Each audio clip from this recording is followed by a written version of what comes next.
Misteri penyatuan mistik manusia dengan Tuhan dalam ajaran tasawuf Jawa. Memangnya manusia bisa menyatu dengan Tuhan sungguhan? Islam yang ada di Jawa sebenarnya adalah Islam yang kental dengan ajaran tasawuf dan sudah bercampur dengan kebudayaan Jawa dan Hindu sejak era Majapahit dulu. Ajaran Islam Jawa terkenal dengan konsep manunggaling kawula Gusti atau bersatunya manusia dengan Tuhan. Ini adalah puncak dari ilmu makrifat dalam konsep tasawuf Islam. Di buku Sufisme Jawa ini dijelaskan bahwa sebenarnya tujuan tasawuf sendiri adalah supaya manusia bisa sampai kepada Zat Al-Haq atau Sang Mutlak atau Allah atau Tuhan, dan supaya manusia bisa bersatu dengannya.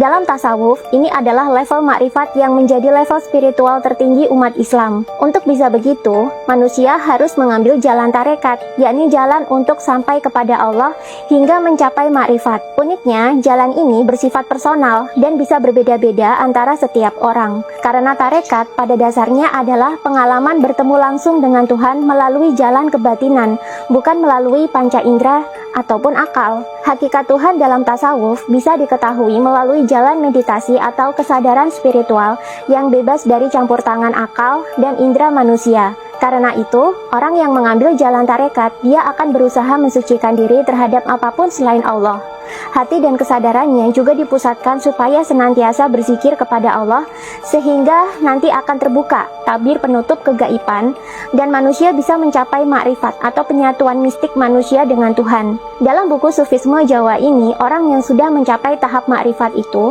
kondisinya seperti manusia yang sedang bercermin, di mana di dalam cermin itu, dia melihat dirinya sendiri. Namun disitulah dia bisa melihat Tuhan juga.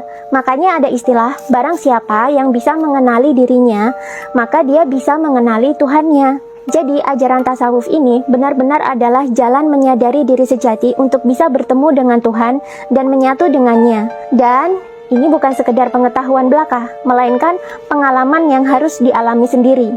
Pengetahuan manunggaling kawula Gusti ini lantas banyak dilestarikan dalam serat-serat suluk yang kini menjadi landasan ilmu kejawen. Dan serat-serat ini biasanya masih tersimpan di dalam keraton-keraton di Cirebon, Solo, maupun Yogyakarta.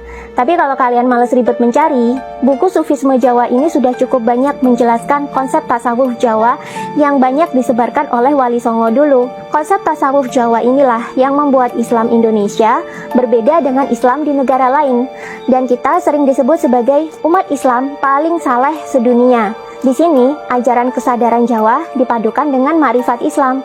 Yang kepo sama isinya, segera check out Keranjang Kuning di bawah mumpung belum kehabisan.